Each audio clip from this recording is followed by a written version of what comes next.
In my introduction, here we are in No Peace Without Spain. I'm just about to start. I forgot there's a set of special rules for the 1702 turn to indicate, in some parts, the rapid advance that the French made into the Spanish Netherlands, and some of their actions which were somewhat surprises, as well as other issues of unpreparedness. So the first is, the game starts in the campaign season, skipping event cards and reinforcements, and each person only gets 4 cards to begin with. Okay? It's not a big deal, and we're going to start with the Allies. They get the first play, but here's the special rules here. First of all, the Bourbons succeeded in a couple of surprise moves. At Ulm, Bavaria, and they don't have to be activated in this first year. They can wait till the second year to join the war. But if they move to Ulm, they can just take it. Along with a lot of things where either cards or special abilities allow you to take something, though, you get no victory points for it, and now you're susceptible for losing victory points for losing that city. So it's kind of a hard decision. Do you want to make that move into Ulm, grab it? It gives you additional protection on Munich, maybe? But doesn't it kind of open you up here? I don't know. These fortresses, I forgot to mention these have a little -1 on them to indicate that the Bourbons have difficulty on the siege die roll. That's listed in the chart on the player aid, but it's also on the map and kind of cute there. Just because for people like me who don't look at the charts always, that could be useful. Another one is in Trier. If the French move into Trier, they likewise, it just surrenders to them. And in fact,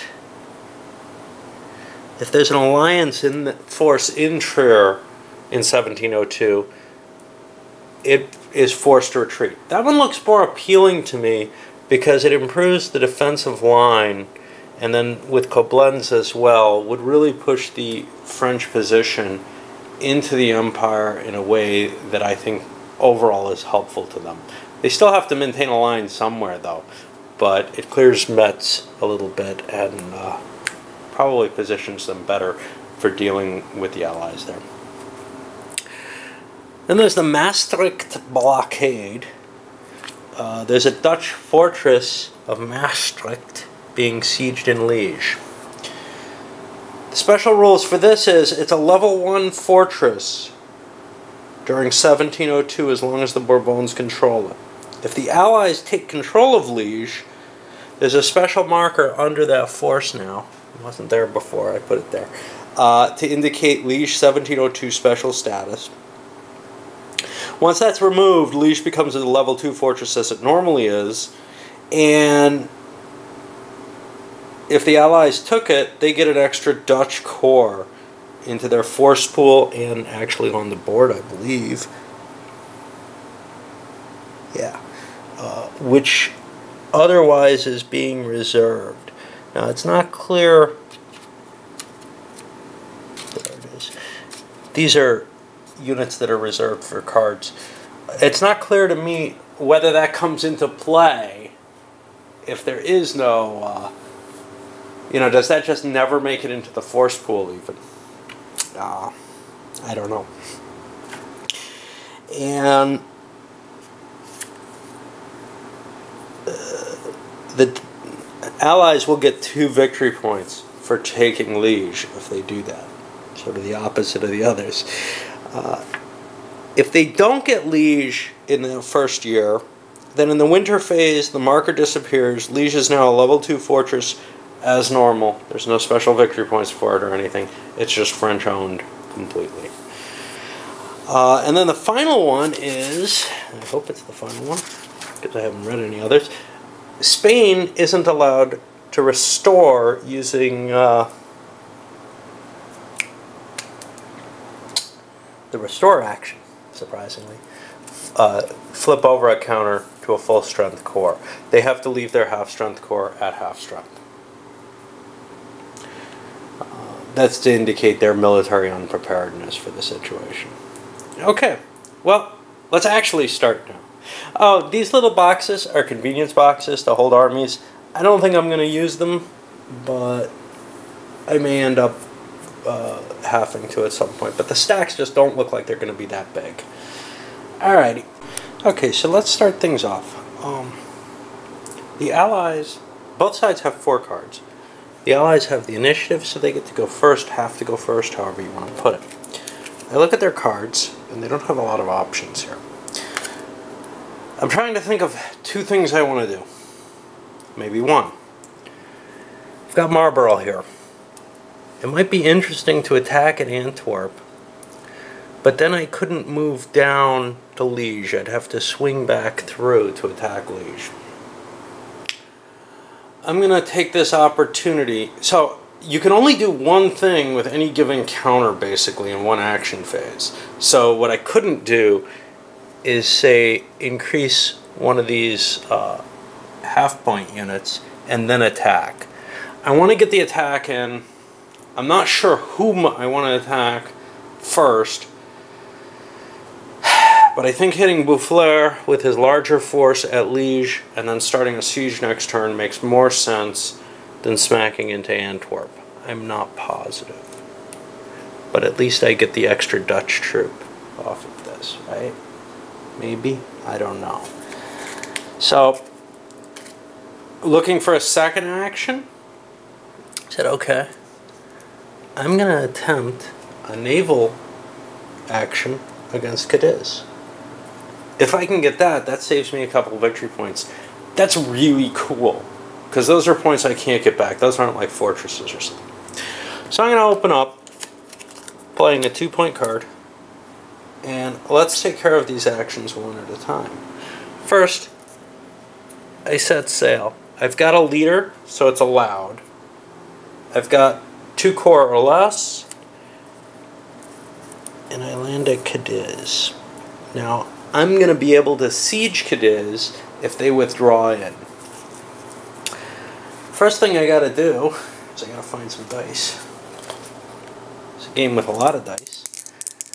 I got to roll a die. On a 1, I have a problem getting there. I roll a 5. I have no problem getting there. So I've sailed in. Now, the Spaniards have a couple of options. They can either withdraw into the fort, fight a field battle, and they're at a disadvantage there, or try to retreat. I'm going to let them withdraw into the fort because I think that's the most solid possibility. So they're now besieged. I don't get to roll any dice now. I have to spend an action to actually try to take Cadiz. For the second and more interesting action, how much can Marlborough take? Well, he has another leader with him, so he can take a total of 9 forces. 1, 2, 3, 4, 5, 6, 7. I can take the entire stack. I'm going to do that. And I'm going to march into here. And I forget what those little white arrows mean. They're explained somewhere.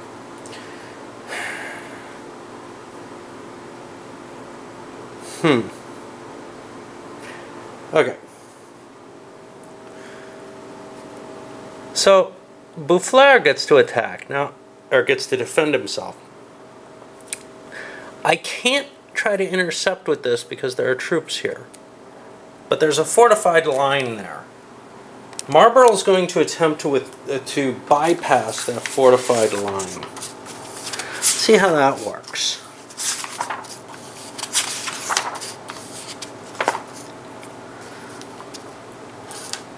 He has to roll a die. The tactical rating of his leader is added, and he needs a 5 or more. So he only needs a 2 to bypass the line. He gets it. We're going to fight without the defensive benefit. Okay. Let's look at what kind of dice we're looking at.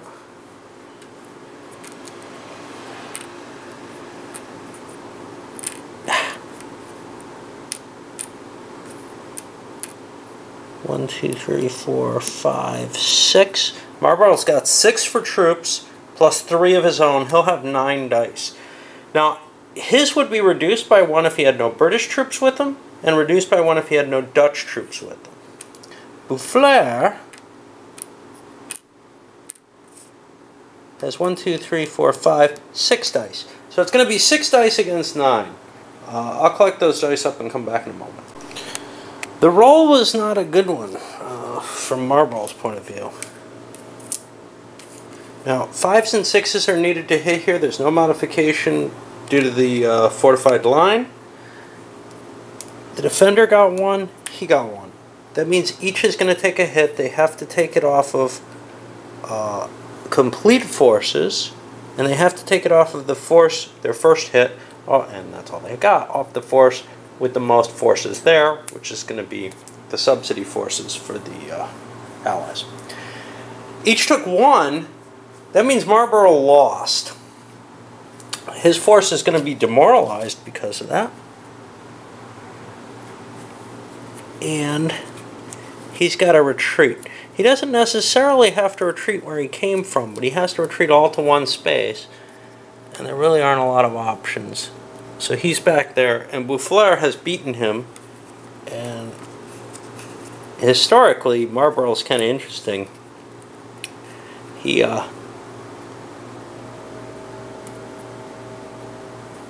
never fought a battle he didn't win, and he never started a siege that he didn't eventually take.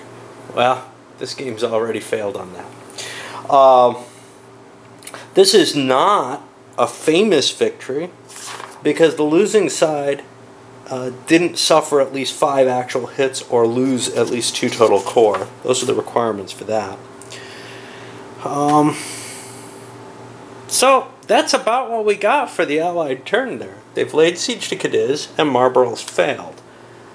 Now the French get in action, and likewise they're going to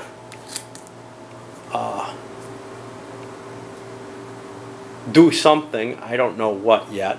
But I'll probably come back with less detail than I just did. I just wanted to show you how a battle takes place. I'll probably do the same for a siege when we hit one. One thing I forgot to mention. First, let's go to those little white things. These indicate a shift in the stacking direction. Lesser or greater than, you can fit less people, more people. Nice little you know what I mean. Okay. So in the combat phase, one thing I forgot to do was to roll for deaths for the leaders. If any named leaders are in the battle, you roll dice, and nobody got hurt, but on 11s or 12s, people can get killed. Well, 11 they can get captured. 12, they're simply removed from the game. With an 11, you have the choice as the person who lost a leader to either remove them from the game or pay a number of victory points equal to their tactical rating to get them back next turn. Now, Boufflers took an action to march into Nijmegen, and he defeated Marlborough, causing 1 loss to none this time. He's taking advantage of the fact that Marlborough is disordered, and is going to try to push, really, for victory here. Because if he can get Amsterdam, and he's getting close to it, of course he has to go through a siege, so that might be this whole turn. But if he can get Amsterdam, he wins the game with the French. That would be pretty impressive.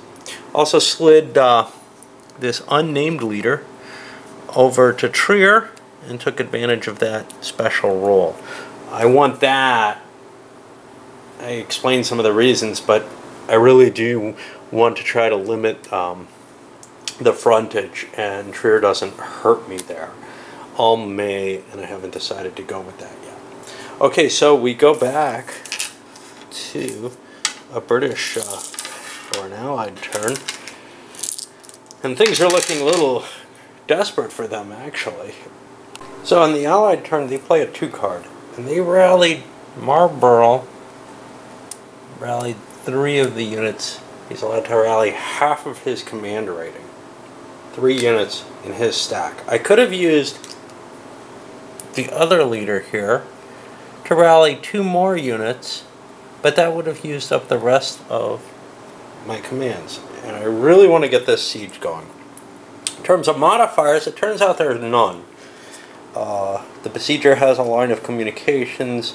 The port doesn't provide one. And there's no leadership value there of any value. So I'm just rolling a straight die roll.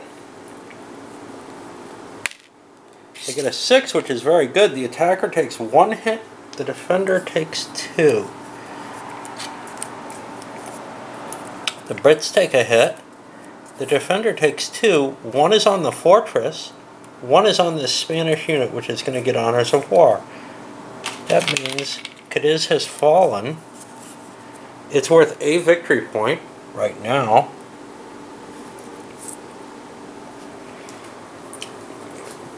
But it's also going to grant the Allies control of the Med at the beginning of the next year. The Spanish force gets honors of war. I guess they'll withdraw to Gibraltar with that. But yeah, that's going to be a healthy little change for the Allies there. However, we still have to worry about what's going on up in the Dutch Republic. Okay, so now it's the French turn.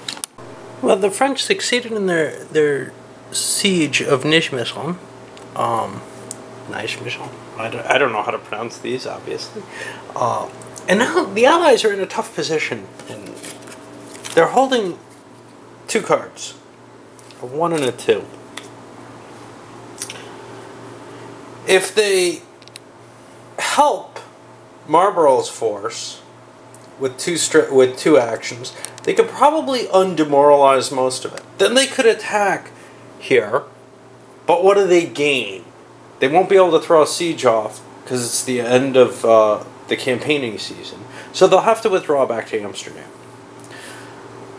The alternative is what?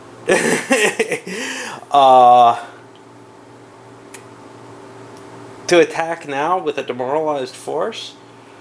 Or to launch an attack with Agen? Or maybe with Baden here?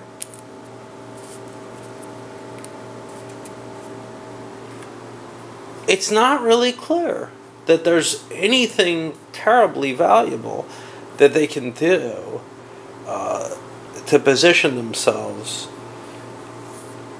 in a better place.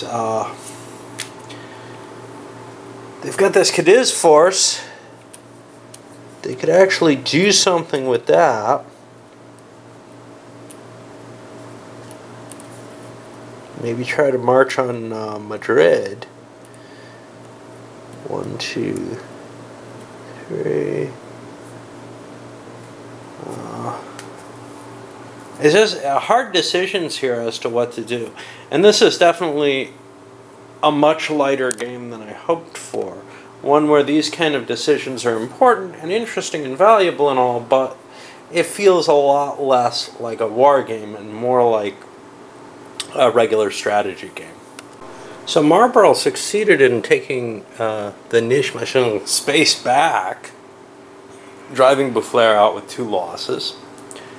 Boufflers has responded by coming back again, but he retreated over here to Antwerp, left some of his demoralized forces behind, and brought some better forces in. So looking at the strength numbers, we have, this is actually not,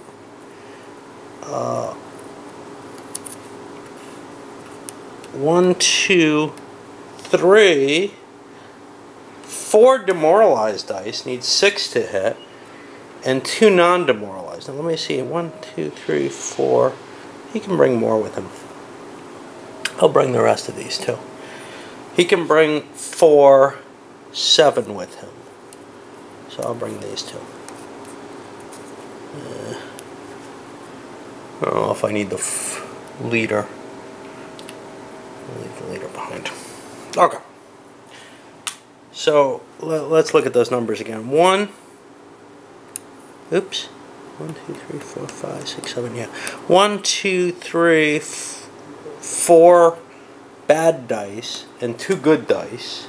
And Marlborough's got 6 good dice and 2 bad dice. I'll roll, see what happens.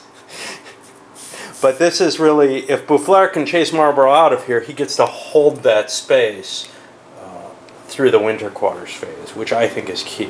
If he doesn't, then there's a siege chain opportunity for Marlborough. So the net effect was a Boufflers victory. He caused 3 hits on Marlborough. Marlborough only caused 1 to him. So Marlborough's entire force is demoralized again.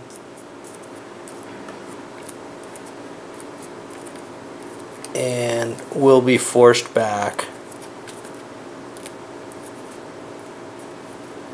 Antwerp may or may not be the best place, but we'll take that.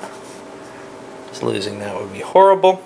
Boufflers is only still partially demoralized. And this is kind of an annoyance. It's good that there aren't a lot of stacks on the board for the mechanics of this. Just because these... Now, obviously, I could be using those leader... those army control markers too, and that would help in this case, I think, where you've got mixed forces of demoralized, undemoralized, etc. But as you can see, even just figuring the dice out for that can be kind of painful. Okay, so it's going to be an allied turn again, and there's not a lot left for them to do. They can reinforce something. They don't have a lot of points. Yeah, they actually do. They can reinforce a force. They could take... they could try to conquer part of Spain down here, which might be worth something. Other than that, I don't see too much of value. Cadiz is more important, so I think I'm just going to be reinforcing my troops to improve my position. The big thing here is there's just not time to siege a fortress, so there's no point in grabbing it. The only one that there might be a use for is for the Bourbon to use Max Emanuel to grab Ulm. Got to decide on that. Okay. So, decisions were somewhat limited by some of the rules for the types of actions. Replacement and rally actions, you can only do one of these each round. I restored a strength point for Marlborough over here, and then with my other second action, I went, grabbed Seville, and moved back to Cadiz. 1, 2, 3. There wasn't anything else of value I could do. I don't know how much value that is, but it seemed like making some sort of random attack wouldn't be of any use whatsoever. With the French, I only had 1 point left. I chose to restore a strength point here. Again, I'm just not convinced that moving into Ulm is a great move. It gains a territory, but you don't get victory points for it, and you have more area you have to kind of defend, or else you'll lose victory points. I don't like losing victory points, so I think keeping Bavaria out of the war for the first turn is an important advantage, actually. Okay, Winter Quarters phase. Withdraw to friendly space, reduced strength forces, recover. Yeah. Nobody's stuck where they don't belong. Mediterranean's Bourbon controlled. This is probably the last turn that's going to be, but 2 victory points go away for that. British withdrawal doesn't happen. Peace negotiations can't happen. Oh. Cadiz being owned. The Mediterranean is now alliance controlled. There's no end of game. Turn marker moves forward. And that's a wrap for this turn. I'll come back on the next one, probably in a lot less detail as we go on. And certainly, you know, I think we've seen a lot of the basic mechanisms. I don't think there's a lot more to this. The game is more about kind of using these very streamlined, limited mechanics than it is about trying to simulate anything terribly well.